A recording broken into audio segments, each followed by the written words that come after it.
Get your hands up now! It was a cantaloupe-sized rock? Yeah, and it should be in the parking lot still.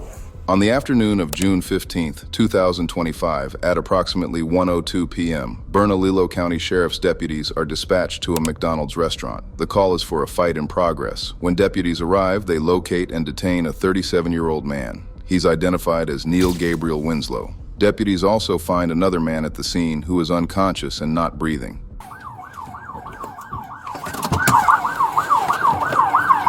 Hey, over here! Over here! You in the green! Hands up!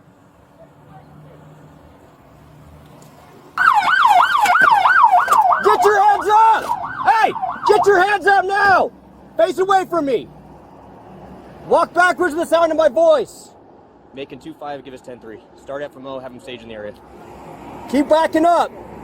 Keep backing up! Stop! Go down to your knees. Put your hands on the back of your head. Cross one leg over the other and don't move.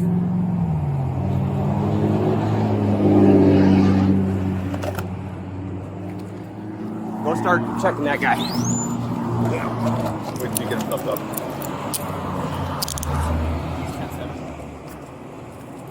Start, dude, get your AED. Don't move or I'll fucking drop you.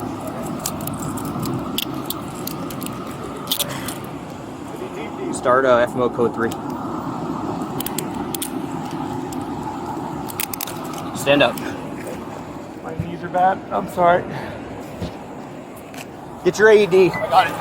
Deputies and medical personnel immediately attempt life-saving efforts on the unconscious man, but their attempts are unsuccessful. The man, later identified as 43-year-old Bobby Silos, is pronounced dead at the scene.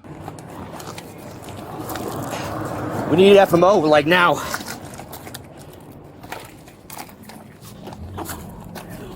He's got a pulse? No, I don't think so. Okay. Huh? We have him in the car. He's in the car. I don't got nothing, bro. Okay, get him on the ground. Yep. Get him on the ground. I need help him. That's my bro. Be careful with his neck. Yeah. Once he gets on the ground, somebody start CPR, and then we get... We're getting him on the ground now.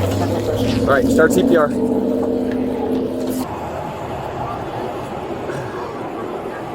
I got more tape. Make you just get all this guy's shit out of his pockets. Hey man, go ahead and step out for me. Okay.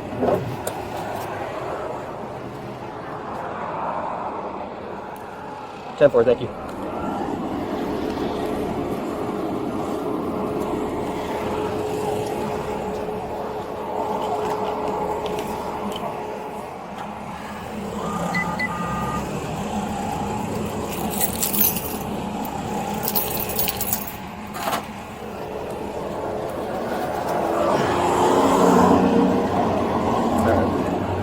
Thank you. Okay,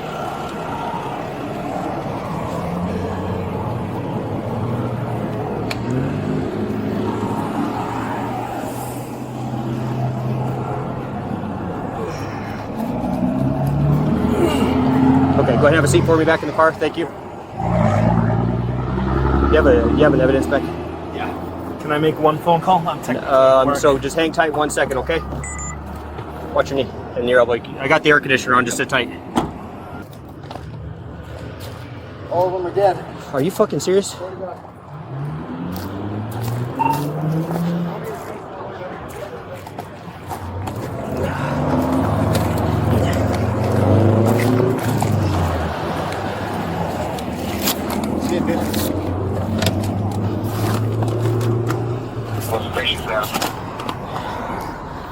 Here, you can worry about this. Don't worry about that. Still not conscious, not breathing. At this point, just do CPR. 131 SO. Right now, we're conducting chest compressions. He is pulseless, and we need FMO here as quickly as possible.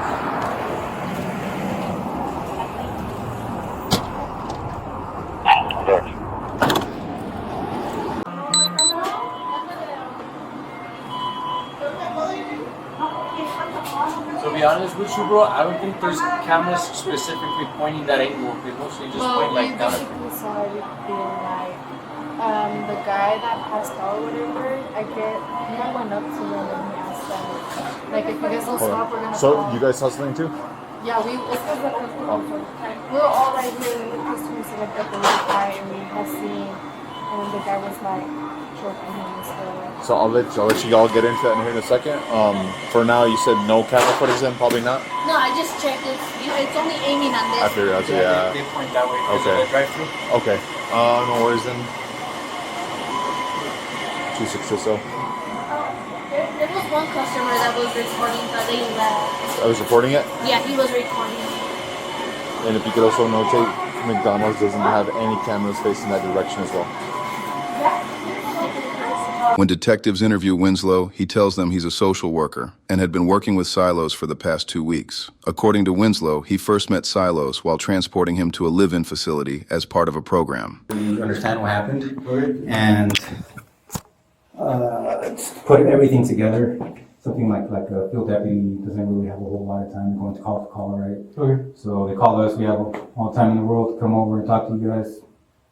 I'm sure we understand what happened because we've been doing this for a long time. But I understand not everything's black and white, man. I know shit happens. There's a lot of gray all the time, right? Like you see a bunch of stuff on the news, but you only get a little glimpse of what happens, right? You don't really get the whole story until you decide to like talk to them, right? And be like, hey man, what happened? And I understand that, man, because I know a lot of people they have misconceptions about cops. They're like, oh, cops just do this, do that. And I've been doing this a while. I know there's always reasons why things happen, right? It's not like people are just monsters and they like, you know what, I'm gonna kill this guy today, or you know what, I'm gonna hurt this guy, or you know what, I'm gonna steal this today, just for the heck of it, right? Things add up, things that happen, and ultimately that's our job to kind of paint that picture as to what happened, right? Because if somebody just sees like the last end of it, it's like, holy crap, it's not cool. It's like, hey man, these creeps, did medical or the fire department check you out? No. No? Is there any other? Yeah, I got hit in the head 3 times in the car, and I got hit in the head with a rock twice at least. We'll talk about that, Okay. but I just want to make sure, like right now, are you okay? Right now, okay? I'm pretty dizzy, Pretty dizzy? and my head's pounding, so. Would you mind telling me what happened? Yeah, where would you like me to start? Whatever you think would be good to start. Okay, so things are a little fuzzy after I got hit in the head, but I'll start at the beginning. Is there any way I can make a phone call? Not right now. Okay. Maybe once we're done. Who do you need to call? Well, technically I'm at work, and I'd like to let my wife know where I'm at. Okay. So I'm a CSW, and I provide recovery services for the homeless. Bobby was one of my clients. All right. So Bobby, you said Bobby was one of your. Yeah, he's one of the clients. Yesterday he started verbal fights with some of my other clients. He's been real violent in group lately. He's just been real out of place. My counselor did look at him and diagnose him as being delusional. So he's just been getting a lot more violent. He tried to set the house on fire yesterday. Which house is that? It's a residential rehab service. Where's that at? I don't know if I can give you that information due to HIPAA. Okay. Was there a police report generated because of that? No, but I have pictures of that in my phone. I was going to do that yesterday. I simply asked him if he knew anything about it. I was going to pull my cameras tomorrow when I get back to my other office and make a decision, what to do with him tomorrow. He started acting real weird and just said he wanted out of the program today. I said, that's fine. I'll take you anywhere you need to go. So at first he said, let's go to Candelaria in 2nd. So all of his stuff was in my car. Okay, I'm sorry, I'm getting sidetracked here. So from there, he said, you know what, there's a better spot that my ride can pick me up closer. So on my phone, he popped in a location of where he would like to be dropped off. So that was the location that I had drove to. A little bit before we were pulling in, he punched me 3 times in the head. And I said, dude, what the hell, And so I pulled in, he said, pull in the back so I can wait for my ride. And I opened my trunk and pulled his stuff out. And everything gets real blurry from there. Okay. I know he started throwing rocks at one point. I know I got hit in the head with a cantaloupe-sized rock at least twice. So from there, the exact details are. Where's that at, man? Where did you get it? In my temple. On Where's that that? side, on this side, on this my side? right side, yeah. You said with a cantaloupe-sized rock? No, he punched me on this side, and then I got hit on this side with the rock. He punched you on this side? Yeah. Where at? Well, no. Rock on the left side that you're at now, Okay. and then fist on this side of the temple when I was in the car. You said the fists when you were in the car. So Yeah. you were in the driver's seat? I was in the driver's seat. You was in the passenger Passenger seat? seat, correct. Okay. You said 3 times he punched you? 3 times correct. Did he say anything when he was punching you? Or I don't remember. Why was he upset? I don't remember. No. Okay. Okay. And then you said on the right side. I know he was upset because he was And then the left side. When did that happen? When you dropped in the parking lot. in the parking lot? There should be video footage of that. And like where at in the parking lot? In the middle between Kelly's and McDonald's. I know he was upset because I refused to buy him alcohol. Okay. And you got hit once with the rock? I think twice. Twice. You said it was a cantaloupe-sized rock? Yeah. And it should be in the parking lot still.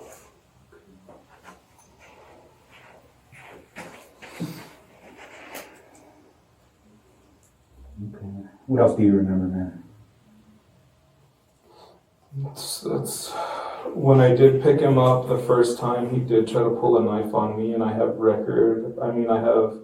a picture record of the knife that he tried to pull on me the first day I picked him up to join the program. When was that? I would have to look at my records, probably 2 weeks ago. 2 weeks ago. So you picked him up from somewhere to I join the picked program? I picked him up from his mom's house. His mom called me and said that he needed help, and if I could help him, he was ready to work on his sobriety, and I said I was more than willing to help him. He's just got to be ready to do the work. I can give you as many tools as you want. If you're not going to use them, I can't do anything to help you. And like that same day, that's when he pulled the knife on you? Correct. What does that mean? Like, what did he do with the knife? He was again in the car. He had the knife out, and he started lunging at it with me. Luckily, I saw it and I shoved it down. I'm like, dude, I'm just here to help you, man. I'm just here to give you a fresh start. If you don't want to do that, we can stop right here. And he's like, no, I'm sorry. I've just been in jail a lot. I'm sorry. It'll never happen again. I'm sorry for the disrespect. So I took the knife away from him. I took a picture of it and I discarded it. Okay. Was that reported to the police? That was not reported to the police. No. How did you feel when he did that? I knew he was having problems. I knew he came from, being in and out of prison. His mom said that he was a little jumpy towards men because he was several times in prison. And so it may take him a minute to get used to being with males. And fast forward to today. What was the reason again why you were giving him a ride? He wanted out of the program. He wanted out. Okay. Yeah, and so he voluntarily discharged himself. And then did you offer to give him a ride, or did he ask, or how did that go? Yeah, he asked if I can give him a ride to secondhand Candelaria. And he had stolen my iPhone, my work phone, which has client information in it, and then he stole my Apple Watch. How did that happen? When we stopped, he just swiped both of them and started getting out of the car. I was definitely, didn't want anything bad to happen. I've been calling my team to see if I can get assistance doing this drop-off because I felt like it was a higher risk, potential to be a high risk. I remember, man, because I know a little bit ago you said kind of everything got fuzzy, but then you remembered about the watch. So it seems like things are coming back to you, man. At what point did it get fuzzy? When he punched you, or when did that happen? Yeah. I was driving in a car and he punched me and things started getting fuzzy from there. So exactly what we were talking about, I don't remember. Did he take your phone first? I got punched, and then it was a little bit before we pulled in. I had parked. I was still pretty dazed. And then, so what did you do after that? I don't know. You said something about a rock, like a large rock. Yeah. I don't kind of remember the rest. It's on video at Kelly's, I'm sure. So did that happen outside? It did. Which part? You getting hit with the rock? Yes, it happened outside. Okay. It happened probably in 2 different spots. I was trying to hold him down till deputies could get there. Oh, okay. Did you know if somebody called the cops? It seems like there was some. There was two people that stopped and asked if we needed help, and I told them, yes, please call the cops. Okay. So that made you think like maybe it seems like the cops were probably coming because you asked them to call the cops. Correct. Okay. Yeah. Winslow tells investigators he physically restrained Silos while asking for his belongings back. The incident ended near a drainage ditch. Winslow says Silos appeared to struggle to breathe. Winslow retrieved his phone and stepped away. He watched as Silos fell into the ditch. The exact details of what happened in that drainage ditch remain unclear from the criminal complaint. What is clear is that Bobby Silos suffered injuries during the confrontation that led to his death. Whether Winslow used excessive force while restraining Silos, whether the rock attacks from Silos justified Winslow's response, and what exactly caused Silos to stop breathing are all questions that will be examined as the case moves forward. Neil Gabriel Winslow is arrested and charged with an open count of murder. Investigators learned that Bobby Silos had an extensive criminal history going back to 2000. He has over 70 cases filed in New Mexico courts. This history doesn't justify his death, but it may provide context for the confrontation and could be relevant in determining what level of force was reasonable when Winslow was attacked and robbed. Neil Gabriel Winslow remains in custody at the Metropolitan Detention Center. He's 37 years old and facing an open count of murder. Court dates and further proceedings have not been publicly announced. The case against him will hinge on whether prosecutors can prove he used unlawful deadly force or whether he was defending himself against a violent attack. Please subscribe for more police videos you have never seen before.